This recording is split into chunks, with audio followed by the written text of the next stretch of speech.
My name is Cassie. I am 23 years old. I graduated as a qualified nurse this year and was given my first position as a home nurse. My patient was an English gentleman in his early 80s who suffered from Alzheimer's. In the first meeting, the patient was given his record, and from it I could see that he was a convert to the religion of Islam, therefore he was a Muslim. I knew from this that I would need to take into account some modes of treatment that may go against his faith, and therefore try to adapt my care to meet his needs. I bought in some halal meat to cook for him and ensured that there was no pork or alcohol in the premises, as I did some research which showed me that these were forbidden in Islam. My patient was in a very advanced stage of his condition, so many of my colleagues could not understand why I was going through so much effort for him. But I understood that a person who commits to a faith deserves that commitment to be respected, even if they are not in a position to understand. Anyway, after a few weeks with my patient, I began to notice some patterns of movement. At first, I thought it was some copied motions he'd seen someone doing, but I saw him repeat the movement at particular times, morning, afternoon, evening. The movements were to raise his hands, bow, and then put his head to the ground. I could not understand it. He was also repeating sentences in another language. I couldn't figure out what language it was as his speech was slurred, but I know the same verses were repeated daily. Also, there was something strange. He didn't allow me to feed him with my left hand.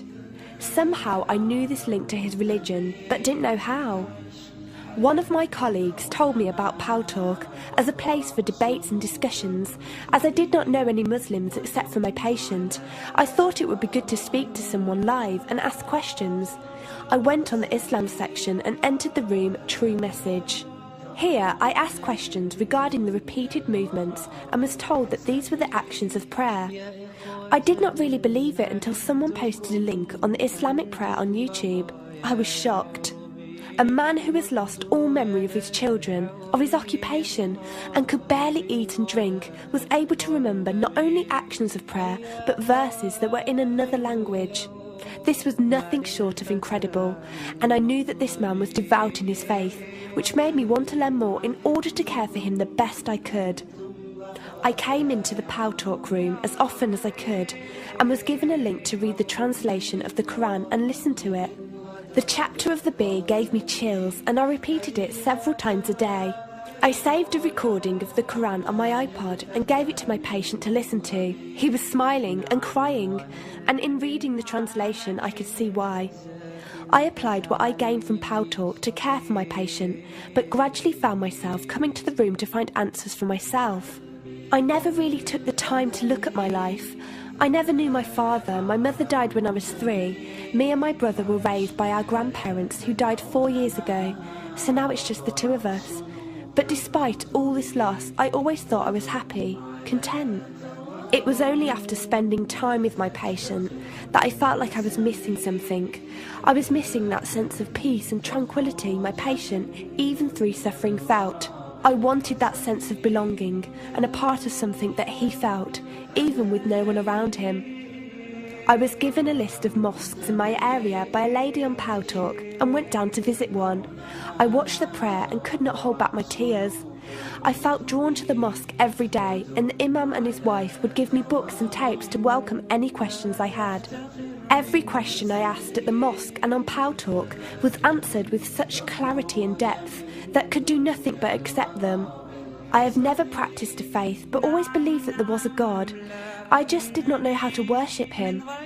One evening I came onto Pal Talk, and one of the speakers on the mic addressed me. He asked me if I have any questions. I said no. He asked if I was happy with the answers I was given. I said yes.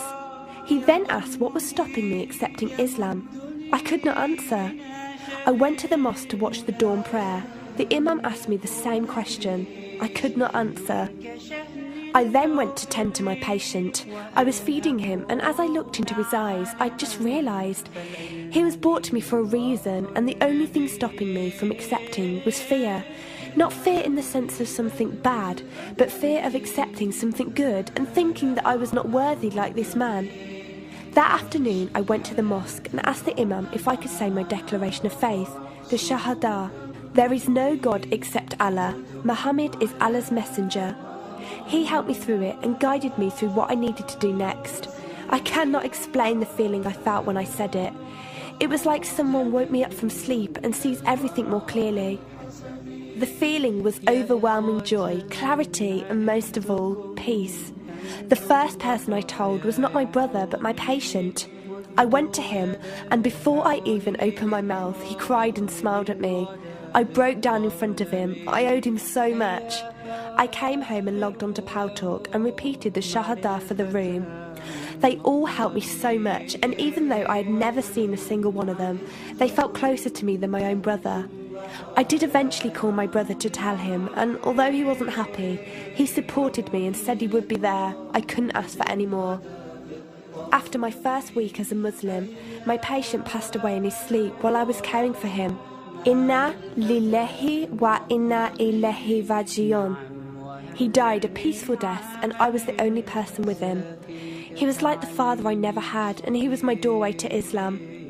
From the day of my Shahada to this very day, and for every day for as long as I live, I will pray that Allah shows mercy on him and grant him every good deed I perform in the tenfold.